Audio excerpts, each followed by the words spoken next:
नाम सामिया मुस्त अहमद कादरी है। मैं अंजुमन इस्लाम जंजीरा डिग्री कॉलेज ऑफ साइंस की विद्यार्थी हूँ, जो सेकेंड ईयर जनरल साइंस की हूँ। तो मैं आप सबका स्वागत करती हूँ मेरे इस महत्वपूर्ण विषय को सुनने के लिए, जो है सरकारी छात्रवृत्ति और उनकी लागू व्यवस्था। तो चलो शुरू करते हैं। हम सब जानते हैं कि शिक्षा व्यक्ति के जीवन का सबसे बड़ा आभूषण है। शिक्षा से ही व्यक्ति का विकास होता है, समाज की प्रगति होती है और राष्ट्र मजबूत बनता है। लेकिन आर्थिक समस्या के कारण बहुत से छात्र अपनी पढ़ाई अधूरी छोड़ देते हैं।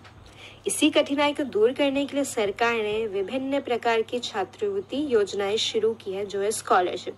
इनका मूल उद्देश्य है कि कोई भी युवा सिर्फ पैसों की कमी के कारण शिक्षा से वंचित ना रहे। छात्रवृत्ति की जरूरत इसलिए है क्योंकि हमारे देश में कई परिवार गरीबी और कठिन आर्थिक परिस्थितियों की वजह से जूझ रहे हैं। ऐसे में अगर सरकारी मदद ना मिले तो युवा अपने सपने पूरे नहीं कर पाते। छात्रवृत्ति एक सहारा है जो न केवल पैसों की कमी को दूर करता है, बल्कि युवाओं में आत्मविश्वास भी जगाती है। ये एक प्रकार का सामाजिक न्याय है जो हर वर्ग के छात्र को समान अवसर देता है। अब बात करते हैं छात्रवृत्ति के प्रकार की। तो छात्रवृत्ति के कई प्रकार है, उसमें से हम पहले प्रकार की बात करते हैं, जो है श्रेणी आधारित छात्रवृत्ति, जो SC, ST, OBC और माइनॉरिटी के छात्रों को प्रदान की जाती है। दूसरा योग्यता आधारित छात्रवृत्ति, जो उन छात्रों को मिलती है जो अपने अध्याय में अच्छा प्रदर्शन करते हैं। तीसरा है आर्थिक आधार पर दी जाने वाली छात्रवृत्ति, जो उन परिवारों के लिए है जिनकी आय कम है। इसके अतिरिक्त महिला छात्रवृत्ति योजनाएं भी है, जिससे बेटियां हायर एजुकेशन के लिए प्रोत्साहित होती है। कुछ विशेष छात्रवृत्ति दिव्यांग छात्रों के लिए भी होती है, ताकि वे अपनी पढ़ाई बिना किसी रुकावट के पूरी कर सके।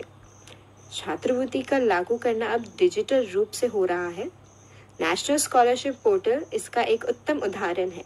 यहाँ एक जगह पर केंद्रीय और राज्य सरकार की अनेक योजनाएं उपलब्ध होती है। छात्र ऑनलाइन फॉर्म भर सकते हैं, अपने आवश्यक प्रमाण पत्र जैसे caste certificate, income certificate, marks certificate और बैंक डिटेल अपलोड कर सकते हैं। वेरिफिकेशन के बाद पैसा सीधा छात्र के बैंक में भेज दिया जाता है। इस प्रक्रिया में भ्रष्टाचार कम किया है और पूरे सिस्टम को ट्रांसपेरेंट बनाया है। यद्यपि इस प्रक्रिया में कुछ चुनौतियां भी है। अवेयरनेस की कमी सबसे बड़ी समस्या है। कई छात्रों को पता ही नहीं होता कि उनके लिए कौन सी छात्रवृत्ति उपलब्ध है।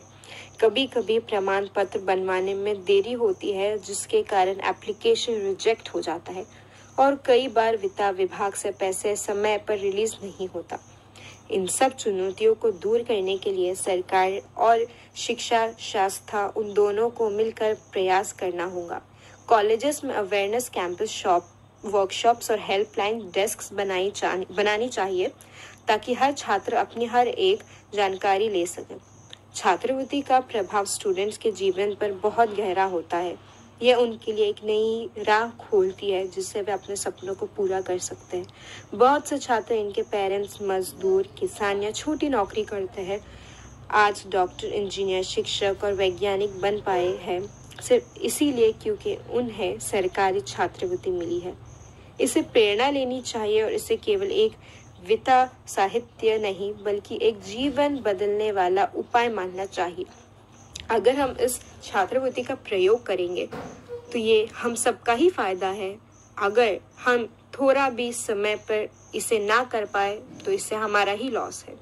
तो अंत में मैं बस इतना ही कहना चाहूंगी कि सरकारी छात्रवृत्ति एक स्वर्णिम अवसर है, जो युवाओं को आर्थिक समस्या के लिए बावजूद आगे बढ़ने का मौका देता है।